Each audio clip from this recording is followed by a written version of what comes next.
Cuban President Miguel Díaz-Canel announced a strategy to confront the post-pandemic period in the island. Vietnam has now gone 8 weeks without reporting any new COVID-19 cases of local transmission. The number of coronavirus cases in Africa has surpassed 200,000, while the death toll stands at over 5,000. From the headquarters of Telesur English in Havana, Cuba, this is From the South, and I'm Katrina Goss.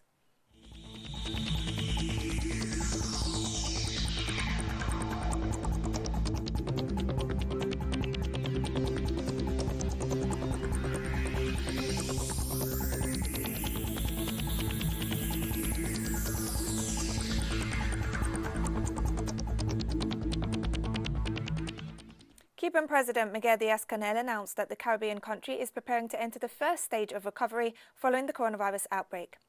The Cuban president noted that the strategy to confront this period of the pandemic has been prepared, consisting of 2 stages. The first is the post-COVID-19 recovery, which implies returning to the greatest possible normality while maintaining measures that have proven effective in preventing the spread of the virus. The president explained that over the next few days, each and every measure and action will be readied for implementation at the appropriate time.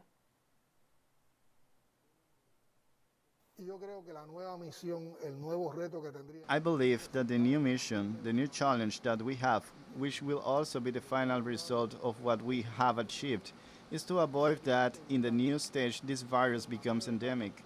We will continue de-escalating with the intention that COVID-19 does not become endemic. We will enter a stage in which we will live with the presence of cases and patients, the presence of the virus in certain proportions, and in the midst of a global fight. On the other hand, it is probable, as has been seen internationally, that there will be a resurgence of COVID-19 between September and November. It is a prediction of the model, and therefore we are also going to work to avoid that new outbreak. And Cuban Prime Minister Manuel Marrero Cruz announced measures to resume activities in the healthcare system. In the first phase, all hospital services will resume at 50% of capacity. In the second phase, 75% of hospital services will be reestablished. And in the third phase, hospitals will offer all services as normal. The same will occur with the stomatology-related services, which will also begin at 50%, then 75%, until the complete reestablishment of services. And the Cuban Prime Minister also announced new measures in the tourism sector as part of the post-COVID-19 stage. We are preparing to start receiving international tourism. First, at the border, a specific protocol will be applied when the first tourists arrive. A PCR test will be applied and travelers' temperatures will also be taken, among other protocols. International tourism will begin in the second phase, but with one peculiarity, that is, we will only begin to receive the first international tourists in the north and south keys of the country. Specifically, the first destinations would be the keys of Santa Maria, Cayo Coco, Cayo Guillermo, Cayo Cruz, and Cayo Largo del Sur. These would be the only destinations in that second phase, which is when international tourism enters. Brazil's health crisis continues to worsen with rising complaints about the government's mishandling of the COVID-19 pandemic. The South American country has reported over 1,200 coronavirus deaths in the last 24 hours, most of them in Rio de Janeiro. Citizens have consistently condemned the administration's failure to provide resources to tackle the spread of the virus. Meanwhile, the government continues to ease restrictions despite intensive care units at public hospitals being at 88% capacity. Experts have warned that the COVID-19 epidemic in Brazil has not peaked yet.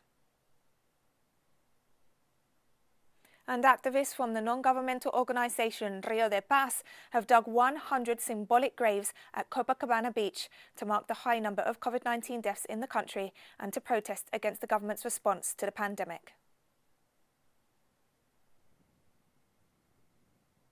Latin American and Caribbean leaders called for collaboration on matters of public health and the economy during a virtual conference of the ALBA Group. Cuban President Miguel Díaz-Canel highlighted the importance of sharing experiences and creating common measures to stop the spread of COVID-19 in the region. Meanwhile, Venezuelan President Nicolas Maduro, who convened the event, proposed the establishment of a joint council of ministers of foreign affairs and the economy to draw up plans to mitigate the financial impact of the coronavirus crisis. President Maduro also emphasized the need for collaboration to create COVID-19 vaccines and treatment plans. And Venezuelan President Nicolas Maduro, speaking during the ALBA video conference, highlighted the importance of economic initiatives such as Petrocaribe, the ALBA Bank and the Sucre currency to address the impacts of the COVID-19 pandemic. We have seen the creation of Petrocaribe, and we have promised and are committed to reviving Petrocaribe this year. We have already discussed how the steps and methods to do so. We are doing everything in order to create the ALBA Bank to collaborate with the revival of our post-pandemic economies. We took a wonderful step, which must be resumed with the creation of the Sucre for currency exchange and trade promotion. Currency exchange that is based on the local currency of each country, but it is also a great way of promoting trade. Nicaragua's President Daniel Ortega recalled the cornerstone of the foundation of ALBA TCP and noted the importance of exchanges in the field of commerce among underdeveloped countries. An exchange in the field of commerce in all of those aspects that are essential to move forward in these moments where the economic repercussions are badly shaking many countries, many nations. It is harder in the most impoverished countries. It is harder in the countries with less resources. In other news, Colombian senators have condemned the assistance provided to paramilitaries and irregular groups by U.S. forces. During a Senate debate on Wednesday, Congressman for the Alternative Democratic Pole Party, Ivan Cepeda, warned that the U.S. military's operations manual allows for its troops to associate with illegal groups. Likewise, Democratic Pole Senator Wilson Arias tweeted pictures of the manual which show that part of the mission of U.S. troops sent to Colombia earlier this month is to strengthen and assist paramilitaries. Argentina has sent 3 bills to Congress to strengthen its claim of sovereignty over the Malvinas Islands, which the United Kingdom disputes as one of its overseas territories. One of the bills is a draft law on the demarcation of the outer limit of the Argentinian continental shelf, according to the conclusions of a 2016 study by the UN Commission. Argentina has the right over the seabed, the subsoil, obviously over the upper water column. A good part of that new platform is usurped, as you know, by the United Kingdom, and that is the conflicting issue that also motivates us to make of this a law. And also in Argentina, the mothers of Plaza de Mayo this Thursday marked 2,200 Thursdays of uninterrupted marches. At 3:30 p.m. local time this Thursday, they held a special broadcast to explain what the plaza means to their struggle and how much it is missed during the lockdown. They say that 43 years ago, their lives ceased as Argentina's military dictatorship between the years 1976 and 1983 oversaw the systematic murder and disappearance of tens of thousands. On a day in April of 1977, 14 courageous women, unable to stay quiet, left their homes to confront the dictatorship which had stolen their children. It was the construction of a new political space at the Plaza de Mayo of Buenos Aires. Now in their 80s and early 90s, they are still marching. Those mothers of the association say that the central day of the week is Thursday, and that the plaza has been their center of struggle, and it's within that plaza that the socialization of maternity was born. From that first day they stepped foot in the plaza, they thought that if they gave it their all, defying persecution and possible arrest or abduction, perhaps they could bring back their sons and daughters. They commemorated 43 years of struggle this year, this time virtually, in compliance with the coronavirus prevention measures in place. Among the accomplishments of the mothers has been the identification and recovery of the remains of some of the victims. They have been a reference in the search for truth and justice, not only for Argentina, but for the continent.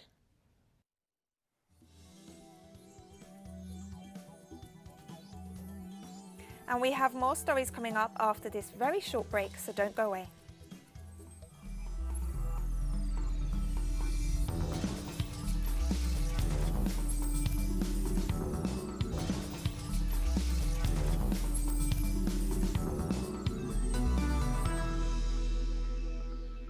Welcome back to From the South. And with some good news, Vietnam has now gone 8 weeks without reporting any new COVID-19 cases of local transmission. As confirmed by the National Commission in charge of containing the epidemic, in the past 56 days, the country has reported 192 coronavirus cases, all of which have been nationals who returned to the country from harder hit nations. 12 cases remain active. Vietnam is one of the few countries in the world that has recorded no COVID-19 fatalities, while the total number of cases reported is just 332. The most serious case is a 43-year-old British citizen who was hired as a pilot for Vietnam Airlines and continues to recover from the disease. The return of traffic to the streets, the reopening of businesses and restaurants, and the return of thousands of people to work have been some of the signs in recent weeks that things are returning to normal in China's urban areas. Nevertheless, prevention continues to be a priority of both citizens and authorities. More than 4 months after the start of the COVID-19 pandemic, and despite that in Beijing the risk of contagion remains low, prevention measures remain in place. We see them in the majority of public spaces, where there are measures such as the points of taking temperature and the use of disinfectant and social distancing. I prefer to continue taking care. I know that the situation is very controlled, but at least for a while we have to take precautions, because there could be outbursts and I don't want to catch it. The requirement to use a mask has begun to be relaxed, mostly in open-air spaces. Citizens are being cautious, and nearly everyone continues to use them when they go out to the streets. The mask continues being necessary. Chinese people are used to it for a long time now. It protects us. Restaurants have also taken special measures and have kept tables separated. Drivers from some taxi services must upload videos to their internal platforms to demonstrate that they have disinfected their vehicles and are using gloves and masks. With the arrival of summer, many people are already going to restaurants, but I'm only going to work. I prefer that. The world requires rules and regulations for workplaces and social spaces following the coronavirus, and China, a country at the vanguard in the fight against COVID-19, looks to be the testing laboratory for what comes after the pandemic. And China has accused the United States of provocative acts after a US military aircraft flew over Taiwan on Tuesday. The aircraft took off from a large US military base on Japan's Okinawa Island and flew over northern and western Taiwan on its way to Southeast Asia. China's Taiwan Affairs Office said it was an illegal act and a seriously provocative incident. It added that the aircraft harmed China's sovereignty, security and development rights and contravened international law. Washington has also increased its Navy deployments through the narrow strait that separates Taiwan from China. And floods and mudslides in South China have uprooted hundreds of thousands of people from their homes and left dozens dead or missing. The natural disaster caused by torrential downpours led to the relocation of 230,000 people and the destruction of more than 1,300 homes. In 3 southern regions, at least 27 people have been killed or are missing. The Emergency Management Ministry has reported direct economic losses of more than 550 million due to the flooding.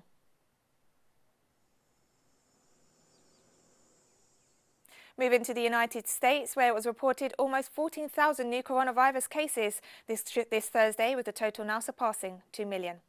Meanwhile, the COVID-19 death toll continues to rise, now standing at over 115,000. The total number of cases in the country represents almost 30% of those reported worldwide, followed by Brazil and Russia. In New York City alone, nearly 22,000 people have died, followed by neighbouring New Jersey, with over 165,000 confirmed cases and more than 12,000 fatalities. The state of California was also one of the worst hit, with nearly 140,000 cases and a death toll of almost 5,000. The European Union is expected to begin the gradual reopening of its borders to non-EU travellers from July.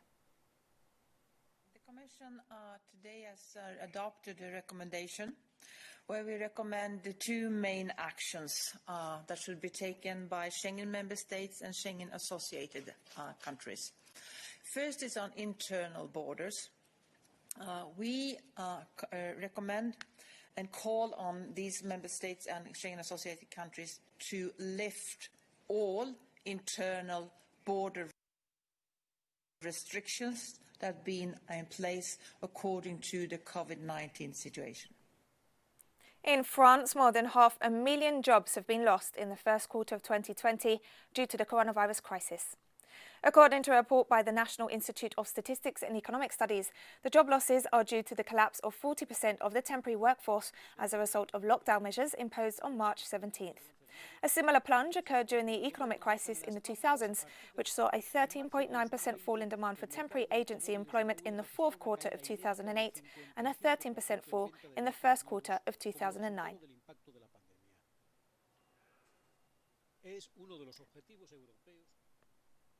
The Director General of the World Health Organization, Tedros Adhanom Ghebreyesus, warned all countries to remain vigilant as the threat of COVID-19 resurgence remains high. And we must also remember that although the situation is improving here in Europe, globally it's getting worse. We still have a long road ahead, and we will continue to need global solidarity to defeat this pandemic fully. And we're taking one last very short break now, so stay with us for more.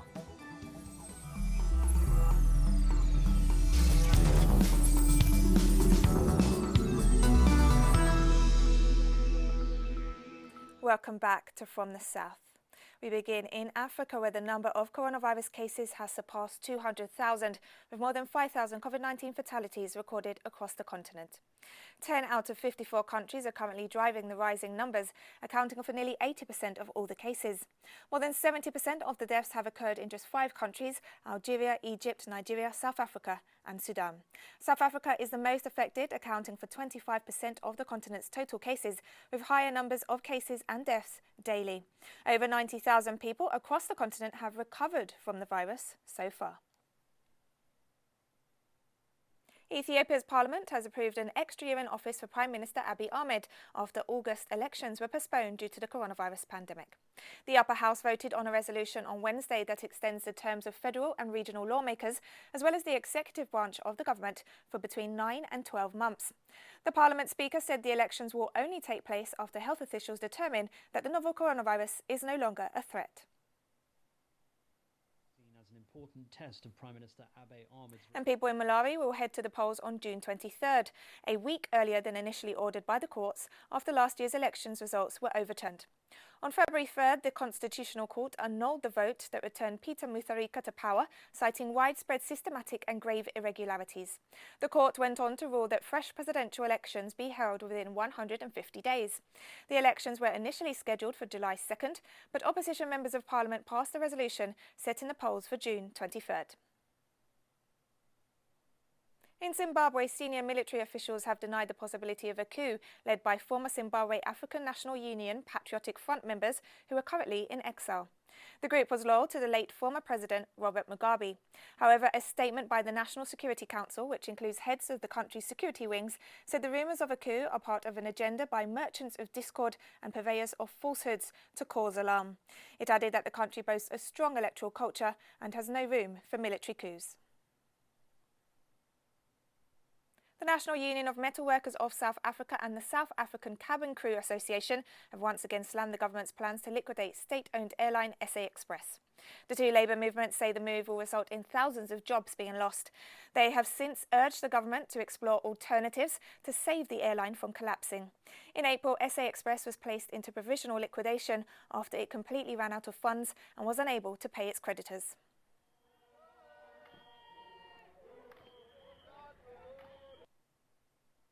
The death toll from a ship packed with sub-Saharan African migrants that sank off the Tunisian coast this week has risen to 46. The first 20 bodies were found on Tuesday, with more recovered on Thursday. 53 people had set out on the vessel towards Italy over the weekend. Tunisian officials say an investigation has been launched into the incident. Meanwhile, the UN Refugee Agency says attempts to reach the Italian coast from Tunisia were significantly higher in the first 4 months of 2020 than in the same period last year.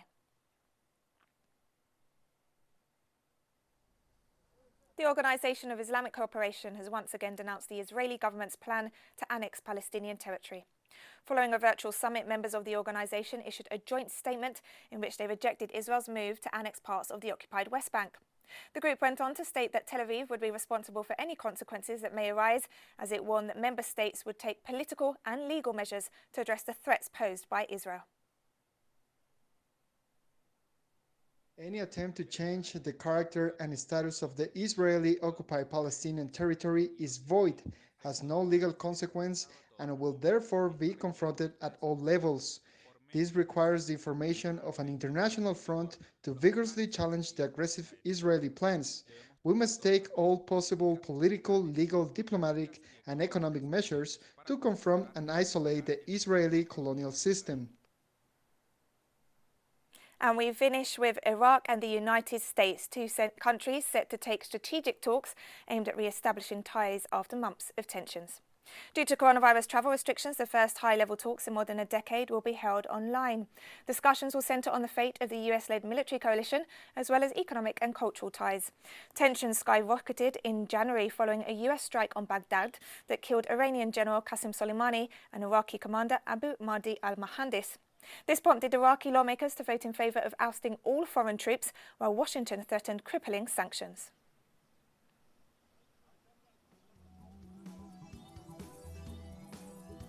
And with that, we've come to the end of this news brief. Remember, you can find all these and other stories on our website at telesurenglish.net. And you can also join us on social media, Facebook, Twitter and Instagram. For Telesur English, I'm Katrina Goss, and thank you for watching.